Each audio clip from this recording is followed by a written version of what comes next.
Uniform civil code का मसला है तो आप सब जानते हैं इसका मतलब ये होता है कि तमाम लॉज में यूनिफॉर्मिटी लाना। क्या इस बिल से या इसका ये बिल है या एक्ट बनता है जो भी है, तो क्या इससे कोई यूनिफॉर्म तमाम कवानीन में तमाम लॉज में यूनिफॉर्मिटी आ जाएगी? और फिर ऑलरेडी अगर इससे आप किसी भी कम्युनिटी को एग्जेम्प्ट करने को कहते हैं या एग्जेम्प्ट करते हैं तो फिर वो यूनिफॉर्म सिविल कोड कहाँ रह गया? और फिर ऑलरेडी मुल्क के कॉन्स्टिट्यूशन के आर्टिकल 25 में हर शहरी को अपने मजहब पर अमल करने की पूरी आज़ादी दी है, और फिर रिलीजियस फ्रीडम अपने कॉन्स्टिट्यूशन का फंडामेंटल राइट हर सिटीजन का है, तो उसको किस तरीके से ख़त्म किया जा सकता है? मुल्क में शरीयत एप्लीकेशन एक्ट 1937 ऑलरेडी एग्जिस्ट करता है, और हमारे हिंदू भाइयों के लिए मैरिज एक्ट मौजूद है, और इसी तरीके से हिंदू सक्सेशन एक्ट मौजूद है, हिंदू मैरिज एक्ट मौजूद है, हिंदू अडॉप्शन एक्ट मौजूद है।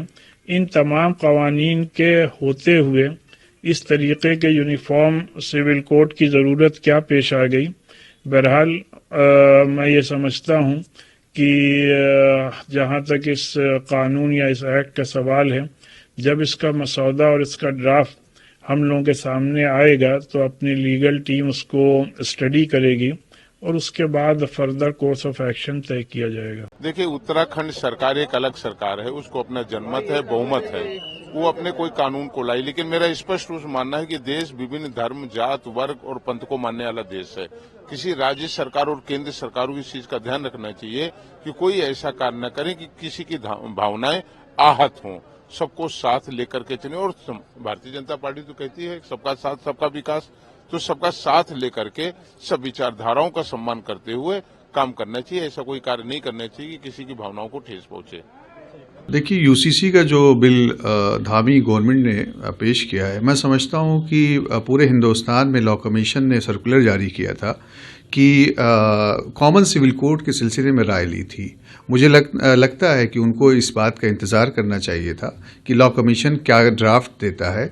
एक बात। दूसरी बात यह है कि आप ये देखिए कि 570 पेज की रिपोर्ट बनाई गई है। उस रिपोर्ट में क्या है, ड्राफ्ट क्या है, किस तरीके की बातें उसमें लेके आई हैं, उन तमाम चीज़ों को एग्जामिन किया जाएगा। और जहाँ तक बात है कि शादी ब्याह के सिस्टम की, विरासत की बात की, लड़कों को गोद लेने की बात है, तो देखिए, हम तो मुसलमान हैं और हमारा ईमान इस बात पर है कि कुरान और हदीस जिस चीज़ की गाइडलाइन करती है हम उसके मुताबिक अमल करते हैं।